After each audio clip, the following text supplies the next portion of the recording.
The NFL coaching carousel has already began to move. Do you know who's next in line? Eric Bieniemy. There's a couple spots out here that people are clamoring for him to go to, but if he's smart, he'll go to this team I'm about to tell you about. Stay tuned.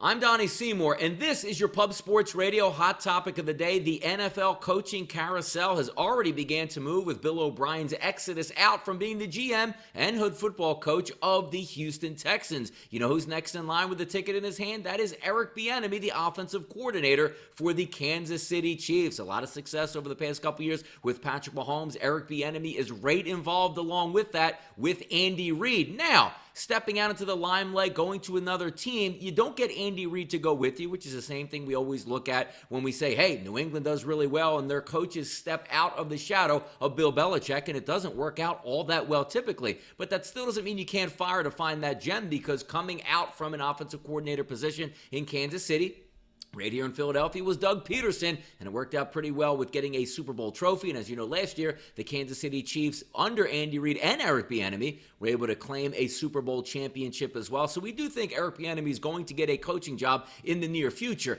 Now, some people saying like, hey, Bill O'Brien's already out, waive all the requirements, you send Eric Bieniemy down mid-season to Houston. That's not going to work out, and that shouldn't be the right path of choice for Eric Bieniemy. He's going to have his suitors here. Obviously, there's only one position currently open right now, and that's with the Houston Texans, but a lot more are going to open up. And there's three teams that, if we take a look at now, probably most likely to make coaching changes. Obviously, Houston already made one. The New York Jets with Adam Gase, and also taking a look at the final option, Dan Quinn down for the Atlanta Falcons. Neither one of those guys or these teams already are headed in the right direction, but I do think you can find some value here if Eric Bieniemy is smart and holds out, because we take a look at these three teams, some pros and cons. The Houston Texans position opens up. Yes, a pro of that team is they do have Deshaun Watson, a supremely talented, athletic quarterback, similar in some ways to what you would have in Patrick Mahomes. So you think that would be a seamless transition. The only problem with that is they don't have any first or second round draft pick in 2021. So building a team might be a little bit tougher. And also when you take a look at the overall scope of the division that they're playing in, yes, Jacksonville stinks, but they're loaded with picks.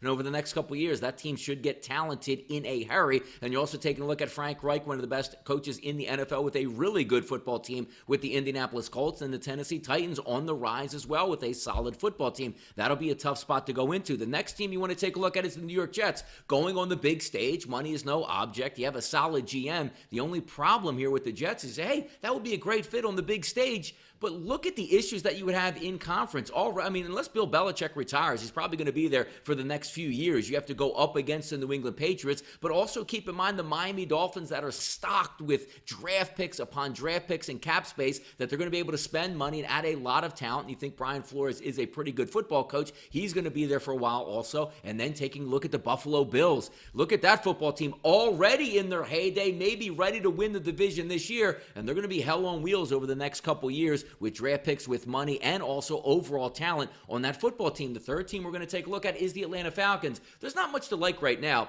Matt Ryan is a 35-year-old quarterback. Julio Jones is banged up all the time, but you do still have some offensive weaponry on that field, and if anything says that, hey, quarterbacks can extend their career as long as their arm stays healthy, you look for Matt Ryan, can probably play right up to he's 40 years old, so you got an extra 5 years. But also, more importantly, when we're taking a look at the Atlanta Falcons, look at the division. An ancient quarterback down in New Orleans with Sean Payton, also taking a look at another ancient quarterback at Tampa Bay with Tom Brady. I think the Carolina Panthers will be a pretty good ball club over the next couple years with Matt Rule, but I think the path to victory for Eric Bieniemy is a little bit easier down in Atlanta, and that's where I think he should go at the end of the season, over the New York Jets and over the Houston Texans.